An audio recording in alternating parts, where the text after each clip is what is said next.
Monstre d'une puissance sans pareille, surnommé la comète d'argent par une ancienne civilisation, et la cause de nombreux problèmes environnementaux, aujourd'hui on parle du Valstrax.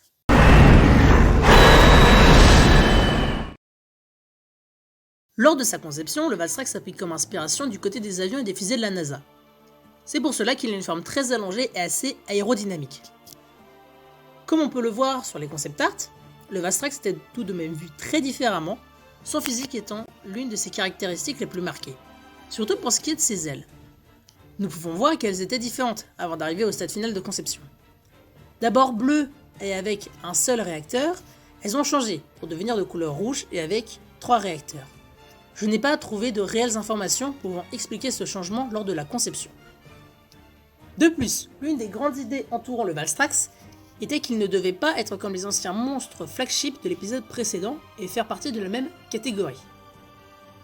Monster Hunter Generation Ultimate introduit plusieurs nouveaux monstres, dont le Valstrax, l'un des 2 nouveaux monstres emblèmes.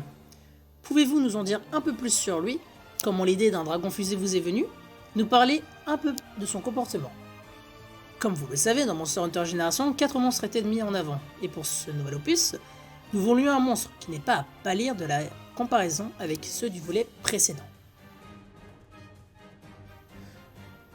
Lors d'un vol en haute altitude, le Valstrax n'est pas capable de respirer comme nous, avec un nez placé sur le crâne. En réalité, il possède des narines à l'arrière de sa tête, et sont sous forme de tubas. Ces tubas lui permettent de respirer de manière efficace, dans la stratosphère et à de très hautes altitudes. L'air qu'il respire est ensuite transmis aux poumons, et est ensuite envoyé aux ailes pour lui permettre de se propulser.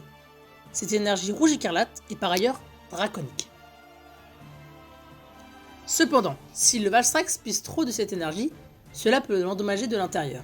C'est pour cela qu'il est nécessaire que le Valstrax garde un flux d'air constant dans son corps au risque d'être endommagé. Toujours sur la respiration, si celle-ci s'intensifie, une partie de son corps va changer de couleur. Une deuxième particularité du Valstrax sont ses écailles.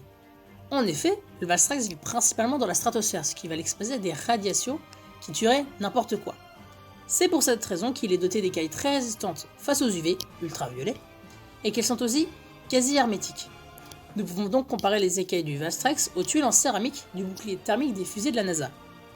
Pour ceux qui ne savent pas à quoi cela sert, le bouclier thermique est utilisé pour protéger les véhicules entrant dans la stratosphère. Petit aparté terminé, nous pouvons revenir sur ces écailles. Il faut aussi savoir que cela n'empêche pas que certaines de ces écailles finissent tout simplement par tomber, s'écraser sur les villages et les environnements alentours, dû à leurs petites imperfections, ce qui va provoquer des dégâts plus ou moins considérables. Mais son métabolisme lui permettra de vite les récupérer et de faire des écailles de meilleure qualité. Lorsqu'il se bat, le Valstrax utilise ses ailes d'une manière assez étrange.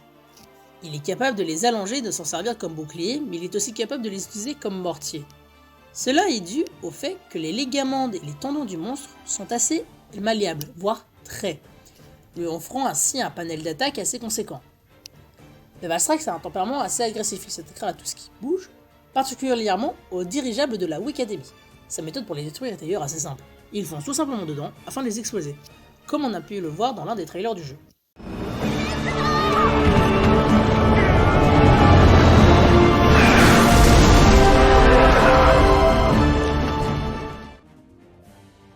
Une vieille civilisation le considérait comme un dieu, ou une divinité due possiblement à la méconnaissance de ces personnes envers ce monstre. Mais ce n'est pas pour autant que certains ne se faisaient pas tuer par le Valstrax. Un hôtel et des ruines auraient d'ailleurs été créés pour lui, c'est d'ailleurs cette civilisation qui lui a donné le nom de comète d'argent. Certaines de ces écailles étaient par ailleurs utilisées dans certains des rituels. A l'époque de Monster Hunter Generation Ultimate, il a eu besoin d'un certain temps avant qu'il ne soit découvert, car le Valstrax vivait dans de trop hautes altitudes. Par conséquent, il était impossible d'avoir accès à ces lieux. On pensait qu'il était alors éteint, jusqu'à ce qu'il finisse par être redécouvert. Je vais vous lire sa description. Dragon ancien planant dans le ciel lointain, au-dessus de la terre des hommes.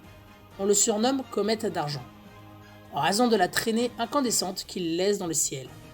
Ses ailes ne lui servent pas qu'à voler, mais aussi à déchirer, à transpercer ou à projeter ses proies.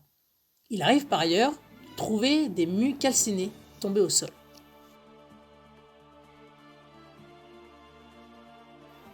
Le nom japonais du Valstrax, Valfak, est un anglicisme du mot Barafuraku, qui vient de la combinaison du mot anglais valor, courage, et du mot japonais, Falcon. En anglais, Valstrax vient du terme Val, qui est exactement le même qu'en japonais, donc Valor. Quant au Strax, cela pourrait provenir du mélange latin aster, astrum, signifiant étoile ou corps céleste, et de fax, voulant dire torche, boule de feu ou comète. Par ailleurs, sur les deux noms, il y a le préfixe Val. Comme j'ai pu le dire précédemment, cela pourrait provenir du terme Valor en anglais, qui veut dire courage. Cependant, il y a aussi une deuxième possibilité, c'est le terme de Valhalla, qui est l'endroit où sont envoyées les âmes des guerriers tués dans la culture nordique. Il peut aussi venir du vieux narrois Valr, signifiant guerrier tué au combat ou faucon. Maintenant, si nous faisons une analyse globale de Valstrax et Valfax, nous pouvons voir que le faucon ou aigle revient souvent, ainsi que des mots en rapport avec les guerriers morts. Pour finir, le thème du Valstrax est l'un des meilleurs de Monster Hunter Génération Ultimate, selon moi bien sûr. Avec cette musique, le combat contre ce monstre est juste épique, et que vous pouvez entendre depuis le début de cette vidéo. Ce thème est composé d'un chœur, de nombreuses percussions qui donnent le rythme rapide et puissant à cette musique, ainsi que des cordes, des violons principalement, et des cuivres. Monstre unique et apprécié et l'un de mes monstres préférés, le Valstrax est un des monstres les plus uniques et spéciaux de la franchise Monster Hunter, et a réussi à se faire une véritable place dans la franchise, à tel point qu'il aura le droit à une sous-espèce, le Valstrax écarlate, dans Monster Hunter Rise. With a final flash.